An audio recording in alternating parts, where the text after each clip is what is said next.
Yeah, so you get this a lot with the other pseudosciences trying to basically sell some sort of mysticism about quantum energy fields encompassing everything and a theory of oneness and uh, a whole load of fluff talk. Um, yeah, let's be real. Who actually has even a modest understanding of quantum mechanics? Oh, I can explain it perfectly. I got a counter for that, Spacey Thunder. Wacy. Let me Oh. time you want me spacey. Let me give you an alternative, though. If you've seen old advertisements from the 1920s of electric devices that electrocuted muscles, right? That to me is exactly the same thing as quantum is today. Electricity was new then, right? People didn't understand electricity. It was almost magical. And so you see all these electro massagers and electro cures. And, at a time when people didn't understand hydrodynamics, right? The hydrodynamics was in all of the medical quack cures. So I don't think we're seeing a new trend here. I think we're seeing the continuation of an ancient trend of people borrowing concepts from the natural world, creating something supernatural out of them. And if there's anything that people don't fully understand, that's a ripe territory for someone to come along and introduce some element of it and turn it into something magical that they and only they can harness. It's exactly what people have always done. I bet no religious person would be able to tell you whether Schrodinger's cat was dead or alive, and I appreciate whoever it was that's just posted in the comments that this made me think of that. He was dead. What do you think checked. the power of prayer is going to tell you whether his cat is dead or alive? I don't know. I'm telling you, he was dead. I checked. You can't. We can check. stop That's talking cheating. about it now. And Well, I did you mean, check? no, it's easy to tell whether the cat is dead or not. You just check kitty cat heaven, and if the cat's in No, kitty you cat shake the heaven, then box really good, and if you hear a meowing, then the cat is alive. actually, no, if you shake the box really well, you don't need to check. Well, that's true. Shake the box like a British nanny. No, I think if you just have the box on a set of scales, then when it dies, its soul will go to heaven, kitty cat heaven, and you'll see a reduction in the reading on the scales. It's that simple, isn't it? That's a good point. I think we've moved somewhat off topic. I did want to bring you back, and I think, Robert, I'm going to excuse you, but Sure. thank you very much indeed for the call. We're going to go back to something which we actually were discussing before the beginning of the last program, but we never actually talked about, and it seemed to be an issue that could, although it seems somewhat innocuous, could sort of like end up with a fist fight between us. So it was, in fact, there were two. I can't remember the second one. The first one was whether mirrors actually reflect things, or why is it that they only reflect opposing left and right as opposed to up and down. Concordance, I think you raised this one, No, and it you was also had unfair another one. because Thunder knew it right off the bat. I thought I was going to stump you guys. Well, tell what was us the other- tell us what the thing was that you raised with us. Yeah. Well, it's Go. Go ahead, Thunder. Yeah. So well, this is something Feynman, I think, came up with. We have the worst timing today. It's something Feynman came up with, and he said you can stump your average, sophomore physics major, and that's why do mirrors reverse light from left to right, but they don't reverse it from top to bottom. You don't see, you're talking about a mirror image. It's not talking about something that's flipped around. You're talking about something that's flipped left to right. So when I admit that completely baffled me. But Yeah, I when- can't when- understand when I- why it did. But this is the thing, right? When you look in the mirror, your left hand becomes your right hand, and your right hand becomes your left hand, but your top doesn't become your bottom. So you become transmuted. Is that what you're saying? Your Yeah, body absolutely. literally becomes spun around. No, what I was picturing in my head was a ray diagram. You remember the old ray diagrams where the photon hits your head and then it fires back at the mirror. And I was trying to picture in my head, why is that? Why does it sort of bounce the opposite? Because I'm thinking lenses. I don't know. I fell for it. I thought it was pretty smart. So just so everyone knows the answer, it's that mirrors aren't centervision versions; they're mirrors. it Because you doesn't. forget the perspective that you're in. You forget the perspective that you're looking from the point of view of the other side of the mirror. Basically, you're holding something up to someone who's looking from the opposite direction. Yes. Yeah. So I mean, this is the bit that usually catches most people out: is you put your hand in the mirror, and it appears to have become your left hand's become your right, but it's not. Right. The left hand is actually a reflection of your right hand. So it's not that left has become right. It's that you've presented it to an observer on, as though you were on the other side of the mirror, right? So Yes. that becomes inverted. Yes. But it's one of those things where we deal with it every day and we just don't think about it. And I actually think maybe the more educated you are, there's a point where you're actually a sophomore. You're more stupid than you were when you started, right? Because your head gets cluttered up with all these other ideas. But the other one that's always messed with my head is whether or not a hot bucket of water or a cold bucket of water would freeze first. I've never heard a good unified explanation of why that would be. But Well, does it actually happen? Before we go there, Thunder, does it actually happen?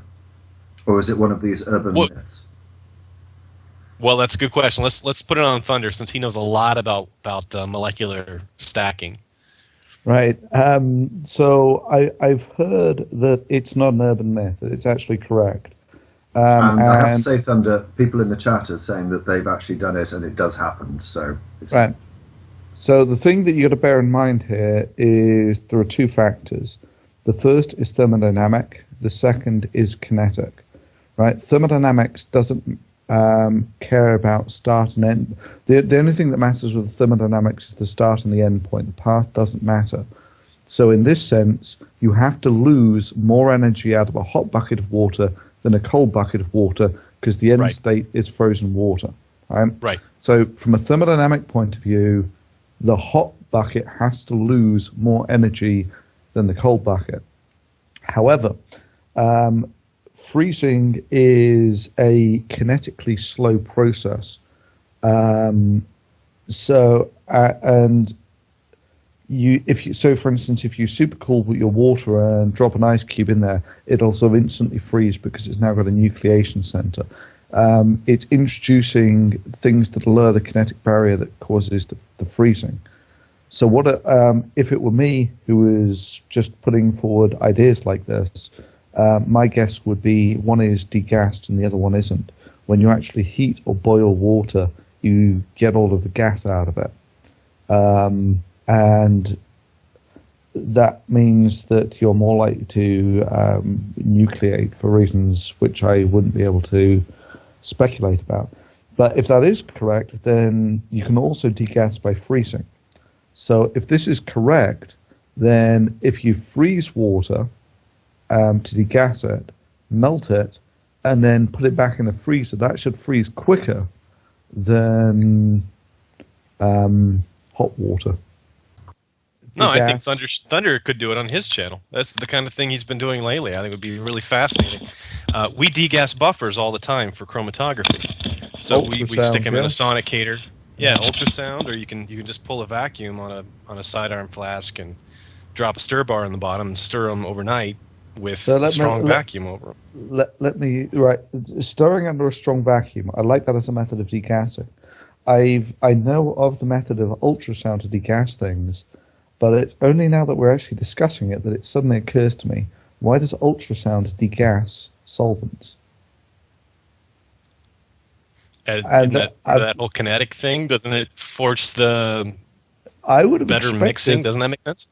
But for me, when you have a equilibrated solution, it's got the equilibrium amount of gas dissolved in it. It's at thermodynamic equilibrium. So how does sonicating that actually remove the gas? I think it's because that's God's will. I think it says that in Thessalonians 2:17.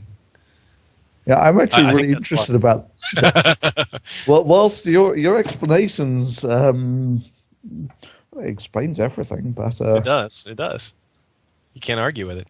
Well, someone it's in a the good chat question. is saying, and I'm referring to the Prophet Muhammad, is saying that he's actually done these experiments that I suggested. So um, please either call in now or next week, or sorry, the next show, and let us know. But I'd still encourage other people to do it themselves as well.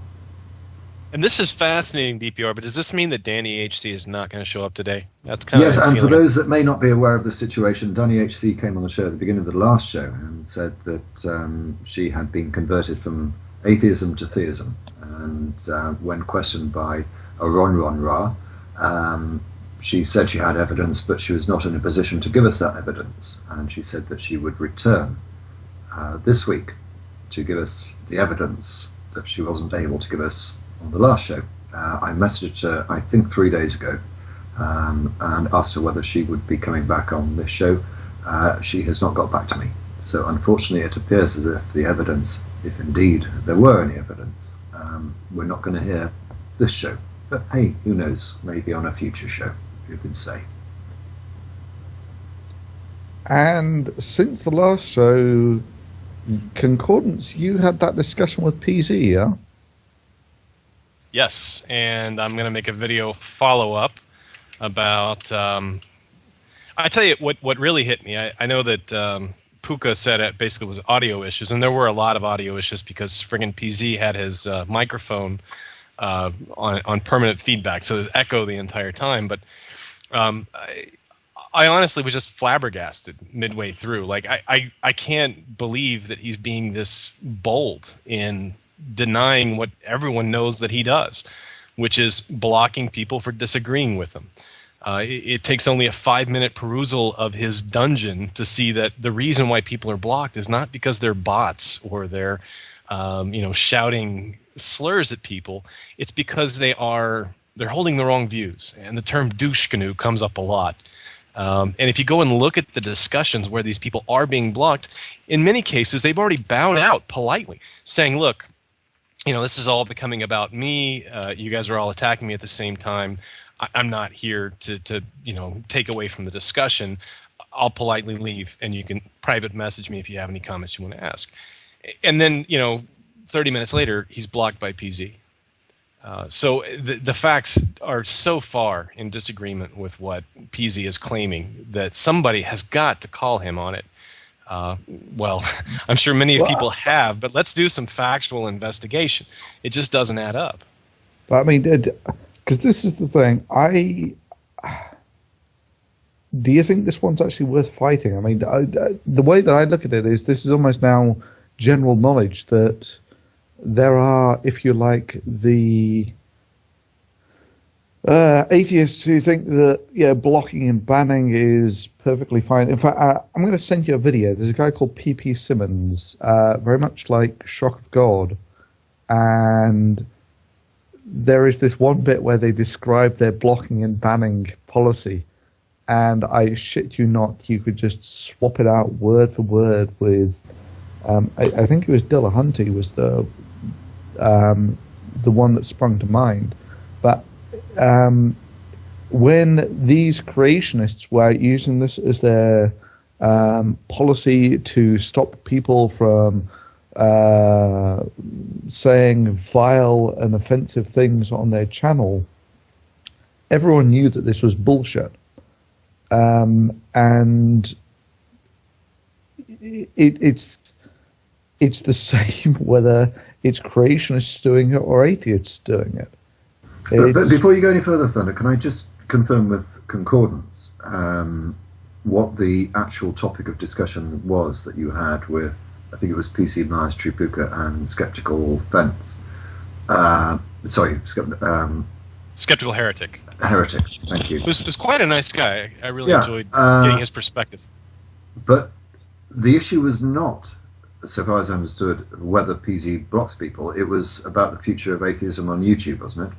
No. It was about trolling. Okay. I was taking what I thought PZ's definition was from his stated policies, from the dungeon, as he calls it there on Feringula and Free Thought blogs. And it's, it's one thing that he has a policy that states that this is what you will be blocked for, and he publicly defended that position. But the reality is very different. If you look at someone like Noel Plum, who I quite enjoy his videos, I may not agree with him on everything, but I find him interesting and compelling. And you look at the comments that he made that got him banned, they were Vanilla. Noel Plum being Noel Plum. They were I'm sure annoying.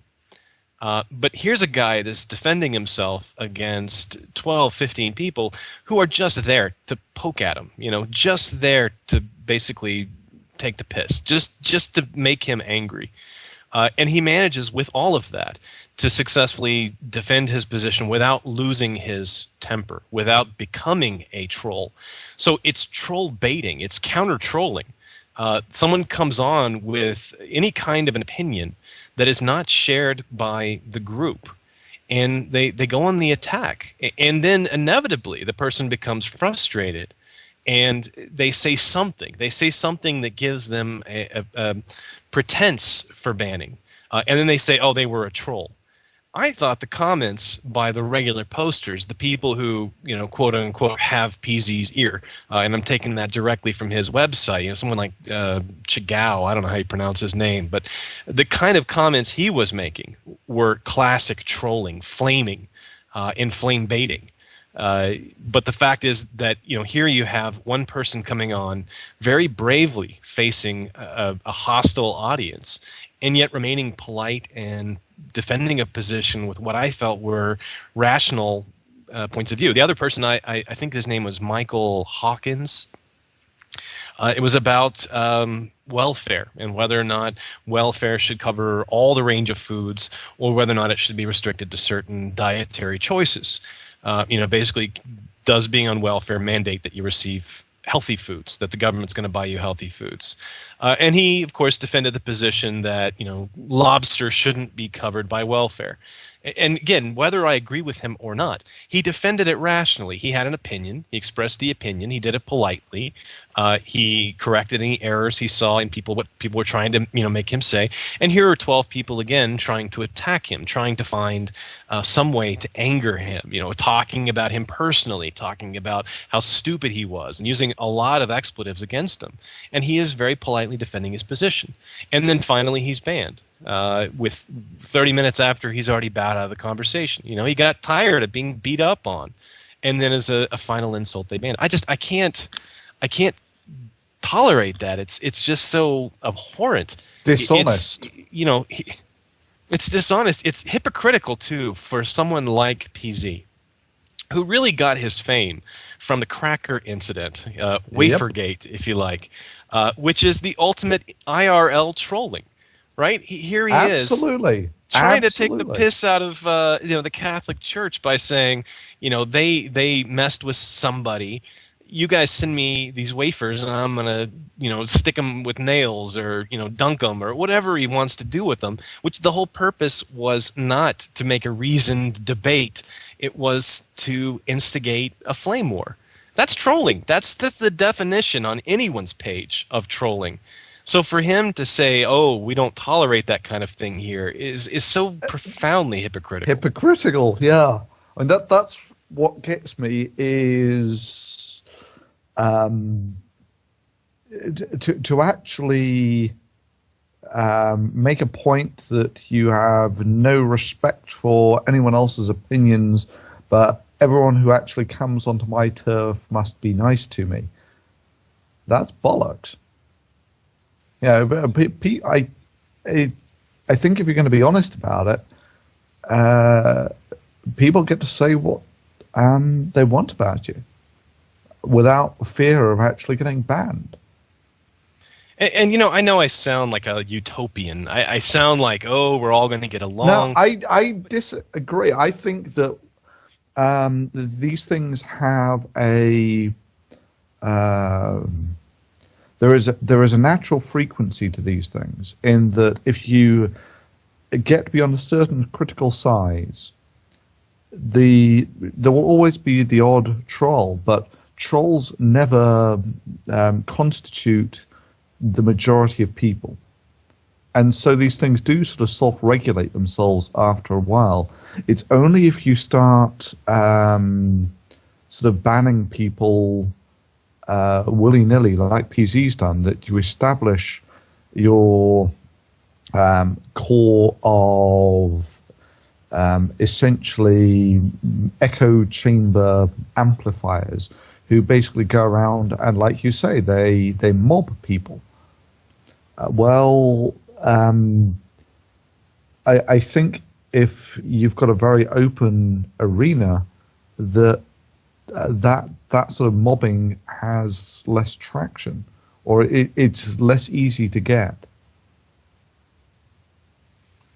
I guess the ultimate irony is I suspect that the people he is calling trolls agree with him on 99% of issues.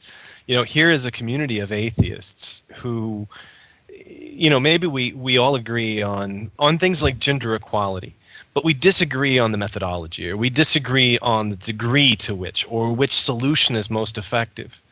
And yet, disagreeing with anyone at let's say Ferengial in particular, means that you automatically hold the diametrically opposed position from them, and they get to assign that to you.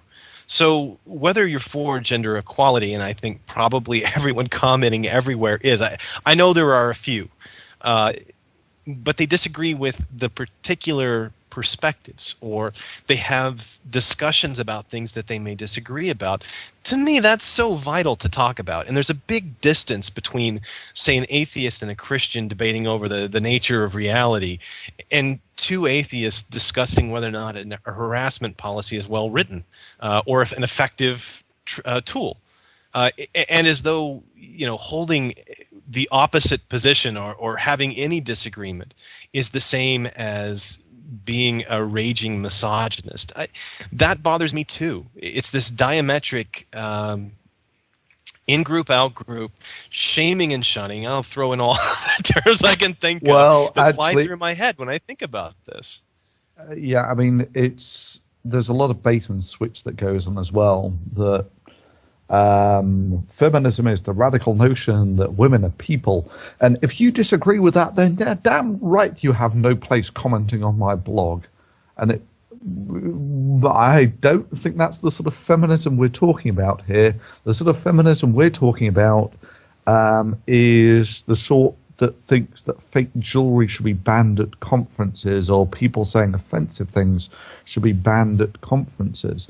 And the obvious way to parody this would be to say that Stalinism is just the radical belief that workers are people too. Well, you don't believe that. If you think that workers aren't people, then that's an immoral act. And so it's this, you paint your position in the most socially acceptable terms ever, and then just proceed to not use that as a definition for what you actually do, when you're actually suggesting that whatever fake jewelry should be banned at conferences. Thunderfoot, you or mentioned, whatnot. excuse me, you mentioned fake jewelry twice, and looking at the comments that I'm reading in the chat, most people are not. I'll let you describe. Right, so Amy Roth from the Skeptic went to one of these conferences, and she makes ceramic jewelry. And apparently some other people have been making ceramic jewelry as well. So Amy Roth has a track record of abusing the DMCA to take down dissenting views. Where have we heard that before? Anyway, so some people turn up at the conferences wearing jewelry saying that, you should be ashamed or similar, and someone else was wearing a t-shirt saying, I'm a skeptic. I'm not a woman skeptic. I'm not a skeptic. That was Harriet Hall, by the way, a Navy doctor. She's a flight surgeon, retired, and she goes by the Skep Doc, and she's a regular contributor to. I mean, she's a major figure in the skeptical movement, and yeah, she was one of the first female flight surgeons. We're talking the 1960s, She was a surgeon in the U.S. Air Force. That's a hell of a thing. To accuse her of being anti-feminist is it's a bit of an insult. But I think it's worth pointing out. Amy Roth felt that people mocking her jewelry were hurting her livelihood and insulting her personally, and that's what a lot of this has come from. Actually, I don't think livelihood was mentioned at all here. As far as I could see, it was all about hurt feelings. Yeah. Which I think is ironic in many ways, because a lot of these people who are feminists, P.C. Myers, Rebecca Watson, if you were to call a girl a chick to these people, they would probably see this as sexist language, and yet they have no problem with calling their organization Skep Chick. Or using a very provocative image of a woman. That was hilarious. So at their conference, whatever it was, Skepticon or Skepchicon or whatever, they have this basically naked woman robot as their banner. And these are the same people who wrote the rules saying that there shall be no sexualized clothing or creating a sexualized environment by whatever booth staff or something. Have you guys been following the discussion, I'll call it, between PZ and Stephen Novella, who runs Neurologica, and he's contributing editor to Science-Based Medicine? Well, it's the classic dichotomy between skeptic and atheist, and there's a lot of name-calling going on. Novella is, to me, he's one of my heroes, but he combats alternative medicine, and he combats religious testable claims. If someone claims that the tears of the Virgin Mary statue cured their leprosy, that's the kind of thing that a skeptic is interested in. But it's different than the atheist position, which is, whatever water was oozing out wasn't magical. That's a conclusion we can draw because we know there's no God, right? That's what atheism is to me. But PZ is positioning it, and some other people as well. Larry Moran and Jerry Coyne have both commented on this, and I'm sure the blogosphere is discussing it pretty substantially. But Stephen Novella's position is that, it's okay if you're religious. You can still be a skeptic in other areas of your life. When it comes to the claims of science, of the material world, I'm sorry, you're going to have to subject that to the rigorous skeptical process. But for untestable claims, there's no obligation of a skeptic to say that untestable claim is by default false. It's unproven. Yes, it's unproven, but it's unprovable. And in science, we might call that, not even wrong, right? It's not right or wrong. It's not even wrong. It can't even be disproved. And that, I guess, has earned him the enmity of a variety of atheists in the community. That bothered me. What has bothered me as well is again, I'm going back perhaps unfairly to a comment that the Prophet Muhammad posted in the chat, which said something along the lines of, you can't have secularism without feminism. I'm not entirely sure how loosely you are using the word feminist or feminism, but I take objection to that because let me finish, Thunder, if I may. Okay, go. I suspect my two colleagues on the bench, so to speak, would describe themselves as feminists if you are defining feminism as the right of a woman to be treated without discrimination on an equal footing. Now, none of us would have any objection with that, I think. If you are saying that... No, I completely am a feminist along those lines. Yeah. I believe in gender equality, though, which is perhaps even larger than the issue of just feminism. I was going to try and define it a little bit more so we can actually see if we can get a coherent conversation going here. But I was going to say there are certain issues in relation to feminism which I think are very important. And there are ones, the one that Concordance just mentioned, you see discrimination in so far as politics is concerned, so far as the workplace is concerned, so far as religion treats women is concerned. These, I think, are very important issues which all of us, as I say, I suspect would support the general idea of a feminism in that gender equality, as Concordance put it, right? But what I suspect you'll also find is that we get irritated when the feminist movement is reduced to insistence on regulations at conferences and people being protected from taking offence at the fact that someone has copied their jewellery or that is wearing a T-shirt. There is a lot, or there are a lot of serious feminist issues which we would support, and I think that a lot of the things that the likes of Rebecca Watson and Surly Amy are doing actually do harm to the feminist movement, because they make it look like a joke. If they can't deal with a T-shirt or a bit of fake jewellery, then really they're not feminists at all. They're not acting in any way conducive to the broader feminist movement. Sorry, end of rant. Eugenie Scott for president. Absolutely. Yeah, where do you see Eugenie Scott ever whinging on about someone wearing a T-shirt? Where do you see Zongitz Chris whinging on about someone wearing a T-shirt or some jewellery or whatever? Come on.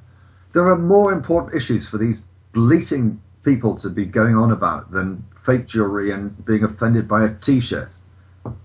I mean, I don't know what else to say.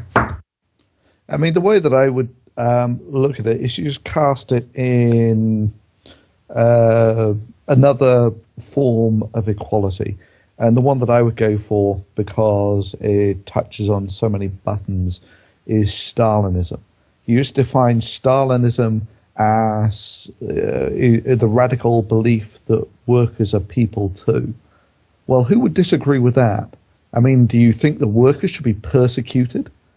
You think that the 99% deserved and not to be treated like people? And, you know, by this very loose definition, yes, most people would call themselves Stalinists. Just like by the very loose definition, you would call yourself feminists. But are you saying you're not a feminist in the way that I've defined it, Thunder? Are you saying that you're not a Stalinist in the way that I've defined it? Oh, how clever of you. Come on.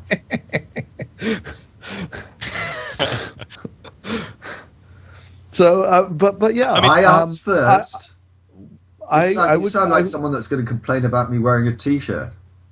Come on, answer the question. Are you a feminist in the way in which I have defined it? Of course. And just like you're a Stalinist in the way that I've defined it. Yeah. But I would say that I'm much more down the line of concordance, which is that I'm pro-equality. I wouldn't even actually say that I'm pro-equality. I'm not anti-unequality, if that makes any sense. That that unfortunately is the way that I define feminism and a feminist. I am a feminist on the way in which I described it, which included the way in which Concordance described it. Yeah. You know, I have a daughter, and my daughter wants to be a marine biologist. And I looked up the gender ratio, and it's 50-50.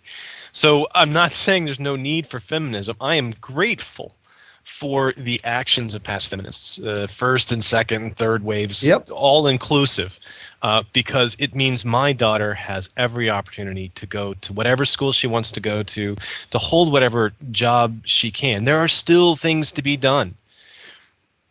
But I am not a misogynist because I have a daughter and I have a wife and I have a mother and I have a sister and I have all of these women in my life that are so important to me. And I think it's a very important issue. What I disagree with is that I don't necessarily agree with the fact that these people represent feminism. I don't give them that mantle, and they've claimed it for themselves. They've decided that they have the best interests of women. They only represent themselves, right? There are a lot of other women with very different perspectives on the position, a lot of men as well with very different perspectives on what feminism should be and should do. And I think we need a robust discussion of all sides. And that's my hot button issue, is I want the discussion to take place in every possible forum. I want people to have this discussion, and I want PZ's position to be represented. I want Surly Amy's position to be represented within our small community. I want us to talk about it, and I want us to talk about it in a non-hostile way. Is that possible? Is that utopian? That I don't know.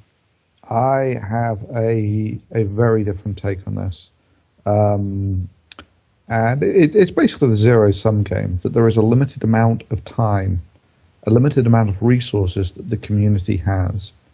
And effective organizations basically have good target selection. If you have a limited amount of resources, you've got to choose your targets, focus your resources on your targets, and achieve your goals. And to me, essentially the straw that broke the camel's back was, there was recently some sort of heads meeting, some sort of get-together of Centre for Inquiry was there and a load of other people.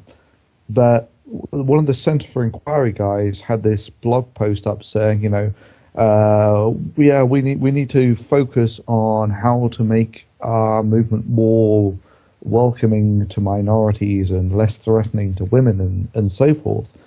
And to me, this just rang of such atrocious target selection that organizations that are making that bad a choice essentially operationally impotent, by which I mean that take a look at the broad brush picture, that America is, about 80-90% religious, 20% not. If you are looking for areas to grow, it's obviously going to come from the religious. And most of the people who end up at these conferences are just bloody happy to be in an environment where they don't have to watch what they say about religion. That's the real weight off their shoulders. And I think actually focusing all this resources, which is essentially the amount of time that you spend discussing it, on what are essentially minority issues, is just a bonehead maneuver.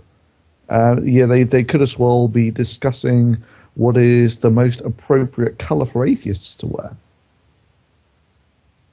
I disagree with you, Thunder. I do as well, and I wouldn't go that far. Concordance. You go ahead. You can go first. Well, I think, for example, you've taken an issue with the idea of having a harassment policy. I don't have such an issue. Now, DPR, let me make it clear what my objection is. Sure. That there was a focus on how to make the conference scene more welcoming to women. And I think that if that is going to be one of your priorities, that if your priorities are making a minority of a minority happy, not talking about women here, but if that's your focus, this is not a sensible way to grow the movement. Yeah, in a way I can kind of agree with that. But if it is the case, and it is an if it is the case that having a harassment policy in place for any convention does actually encourage women to attend and make them feel safer, even though in practical terms it probably has I have no problem with that if it encourages women's involvement and makes them feel comfortable. That's all I was trying to say. But it's not a zero-sum game, Thunder. If you think it is, you haven't really thought it through. Because you can always have one more conference. You can always have the women in secularism. You can always have the women in skepticism, and whatever conferences you want. You can always have, 8 extra atheism conferences to make up for the ones that are more skepticism focused. It's not a zero-sum game. We can grow through extra inclusion.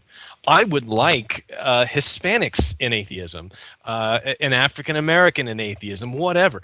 I think all of those are marvelous. Military in atheism. You've got all the intersections of all these different ideas, but they all come back to this one big conference that benefits all of us. It benefits all of those communities to be able to include more and more and more people in some common goal. I think where you go wrong there is assuming that we can't focus on lots of different things at the same time. The point is that we do anchor to that one thing that we all share in common, that one thing that makes us a community, whether it's skepticism or atheism. You've already got two communities there. The skepticism, I think, is the larger community. I don't think that we have to choose between combating, say, political indoctrination and religious indoctrination. We don't have to make a choice between those. We can do both. And we can have some people that specialize in one or the other. I just think that we need to have at least one big tent where everybody can feel welcome. And I don't think that that's the direction that the rational community is headed. I think it's headed to a lot of smaller, exclusive tents where they check your credentials at the door. Right. So the last part, I think, is where we have consensus. In that, if you're just judging the success by how many new people join, then bringing on a minority can be a win or a loss. So, for instance, if you were to bring on the KKK or something, right, you could see that, well, we've brought 10 new people into the movement, but they've disenfranchised some huge amount. I've got a better one for you. Thunder, can you respond to this one? Sure. Libertarian skeptics or libertarian atheists. That's a big group. And there are a group of people within atheism that don't want them there, that hate them. I'm not a libertarian. I piss them off all the time, but I'm happy to talk to them, and I think they're a vital part of our movement. They annoy the hell out of me sometimes. Right. So but I want them there. I want them in the big tent. What do you think, libertarians? I'm all for big tent approach, but there does come a tipping point. I mean, now that I think we've agreed more or less on the actual landscape of the problem, that the big tent approach is generally the winning strategy. But there will come there are some minorities that are sufficiently toxic that they're not worth bringing on board, and I think that the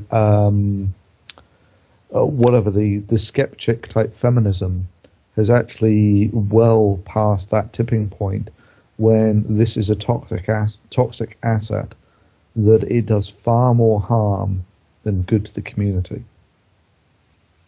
See, I also disagree with picking on Skeptic. Yeah, I mean, I don't have it pulled up right now, but if I went to the Skeptic website, I think I would find 90% of the articles I would be interested in that would appeal to me, and I suspect that a significant proportion of women that I would meet at the amazing meeting would also be a member of Skeptic and someone that I would like to get to know. So I understand your concern, and I share it, that we would get hijacked and derailed from the big tent. And the point at which someone proposes ideological tests for showing up to the meetings, or I refuse to share the stage with X because of their political views, or because of their views on abortion, or race, or any of those types of things. The point at which we start proposing ideological tests to become more exclusive, I would put my foot down, or I would abandon the movement, was pretty much what I would do. But so long as it means more inclusion, I don't have a problem with it. But that's pretty much where Skeptic and PZ Meyer and the Free Thought Blogs crowd are. They are incredibly divisive, and they are also very exclusionary. They run petitions to get people excluded from conferences, to get them evicted from their jobs, or even from their secularist jobs. They're a pretty nasty lot. Okay, I have to withdraw my previous statement. I'm looking at Skeptic right now, and I don't agree with 90% of the articles. Give us the first three, just for yucks. Twix helps dicks get chicks. Wow. Why gender differences don't matter, and other myths. Yeah, I mean, I really don't see why the focus is on feminism, because this is equality. Gender equality is what you're really after. So why actually narrow that down to just feminism? Shouldn't you be after gender equality? I mean, for me, this is the thing. What there is to be gained in actually spending your time fighting for gender equality, I see as into the diminishing returns now. As in, yeah, there are cases where there are still some things that are outrageously sexist, but to a large degree, these are a minority. Most of the gender playing field, I think, is fairly flat. And for me, this is the big thing, is we are the species of knowledge. And actually preserving the knowledge and teaching it to the next generation and stopping people from poisoning the wellspring of knowledge, these are for me priority targets. Fighting for gender equality, I see as it's diminishing returns. I think there are better. I agree, things, and I have to return, if I can, very quickly to Jamesy again, who seems to be suggesting that gender equality equates to positive discrimination. No, that is not the case. Yes, I agree people should be promoted on merit, not because they're a woman. That sort of positive discrimination encourages the same hatred that discrimination per se does. Equality is not positive discrimination, but there are reasons why women are underrepresented. And I don't know what the solution is. One of the major reasons, of course, is on the whole, women are more likely to be the ones that stay at home and look after the children when they're born and not the father. And whether that is an issue that we can or should address, well, I certainly think we should look at it. Whether we can address it, I don't know. But do not mistake equality with positive discrimination. I never, ever said that. Actually, this is a cute one that I came across whilst pouring around earlier. Is it turns out that men are far more likely to die at their job than women. Something approaching an order of magnitude, factor of 10. And so this does raise the interesting question: if feminists want equality, does this mean that they want more women to die at work? I think that's a shabby argument, Thunder, really. I think it's why? Because historically men tend to do more arduous and dangerous work. Correct. Right, and also men until recently worked for an extra 5 years than women did. Yes? But you think that you're going to get an order of magnitude out of working another 5 years? That's and included with the other reason, yes. Well, no, I mean, the obvious reason is that men do most of the dangerous jobs, like mining. Yes, that's what I said. Exactly. So, right. So are you saying that we should prevent women from doing that? I've got no real, like I was saying, I don't really have any feelings on this one way or the other. But when you actually look around these feminist arguments, they seem to be find some statistic where there's a discrepancy and say that there should be parity between these two numbers because otherwise it's discrimination. I don't think that's fair. I think you're misrepresenting somewhat. I see a lot of that. But, I mean, some of the issues are women's issues like reproductive rights, abortion, birth control, insurance. I mean, these are legitimate concerns. And there's also within science, there are some large gaps in men-women employment. And I agree with you. I think there are some other reasons besides, statistical probability that explain why there are more men in, say, engineering and science. But we should I- also uh, take an opportunity to look at what other biases exist. Are there any cases where we're giving our daughter a dolly and our son a microscope? I think that's the kind of thing I'm very interested in talking about and exploring. I mean, let me just ask you a question.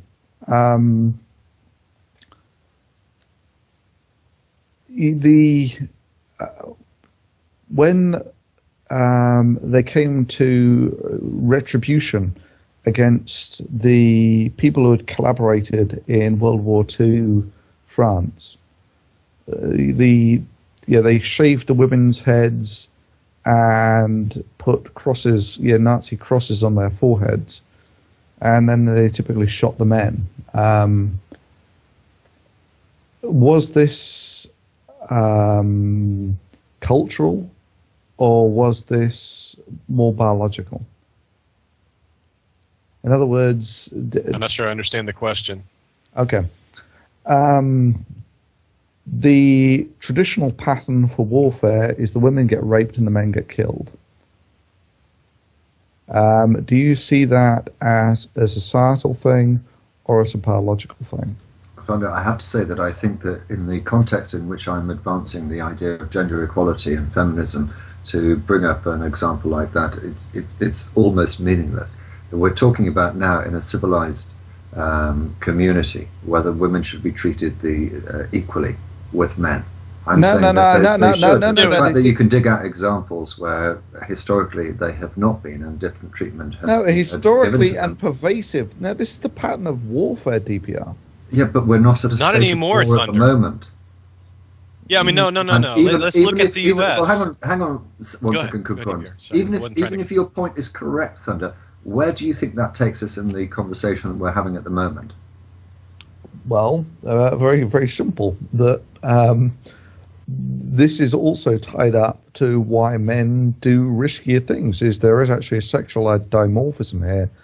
There is a significant component in a lot of these things that is biological in nature.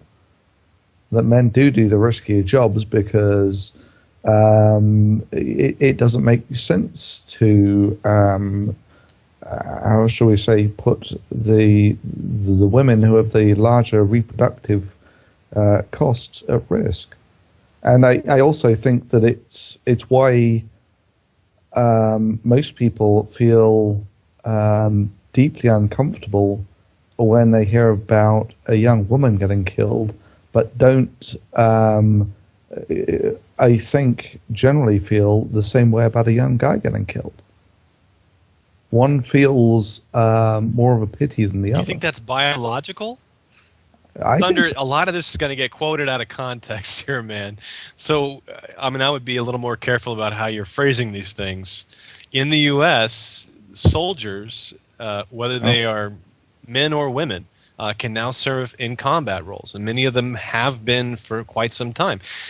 Traditionally, the idea that women are, because of sexual dimorphism, are smaller on average, and there is the phrase that's often omitted from that. On average, women are shorter and have less upper body strength, but that's on average, and we're not taking an average person and putting them in a frontline role. There are a lot of women out there, probably in this county, who could bench press me and could definitely beat me up. Actually, probably not too many that probably couldn't beat me up. There are a lot of very tough women that can do the same job. I don't disagree with you that we're talking about populations and there's significant overlap. So there are women who can run faster than me, bench more than me, and all that sort of crap. But what we're really discussing is the origin of why are men more likely to get killed at work, or is there actually a significant biological component to male-female representations in certain lines of work? There's a phrase, and I'm using it completely out of context here, but the median is not the message. You can't say that on average women are less strong than men, and that's why, for example, the warriors have always been men.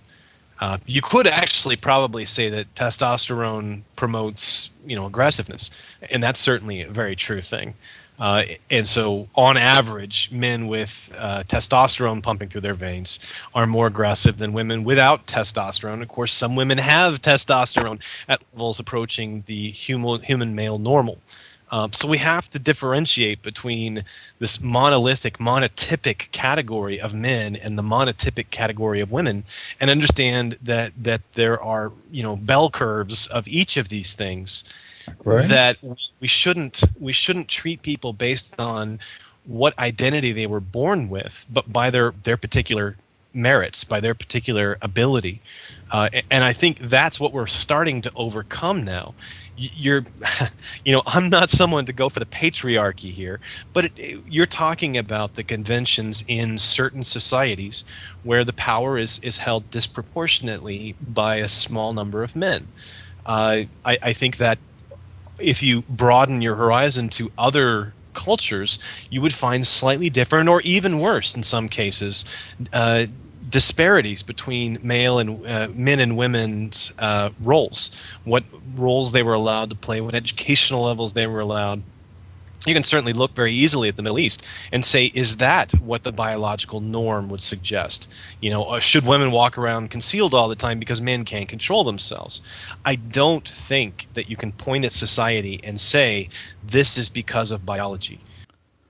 I mean, to me, I don't think that what we're saying is actually that different, in that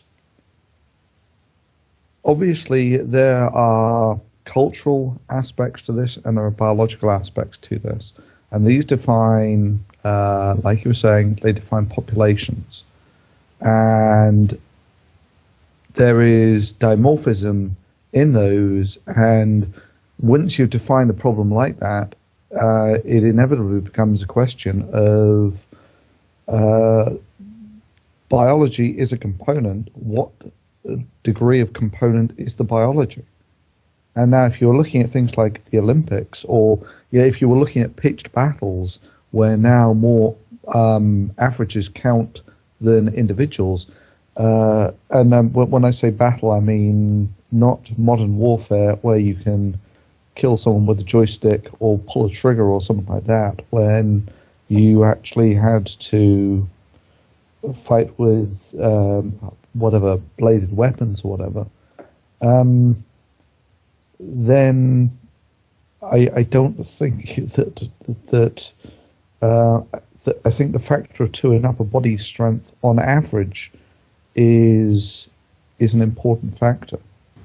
Okay, on that note, actually, that already. I mean, we agree on that, right, Concordance? We do, yeah. I see where we're both coming from. I just want to quickly wrap up with thanks to Seth Andrews, who stood in at the last moment, assisted Concordance at the beginning of the show, to Concordance, who's been here throughout, and Thunderfoot, obviously. And just to remind people, these videos will be posted on our YouTube channel. But also, the best place to go to find out information about previous shows and future shows is the website, a link to which is above the chat. And you can also follow us on Twitter. Twitter account is the, capital letters the, and then DPR Jones.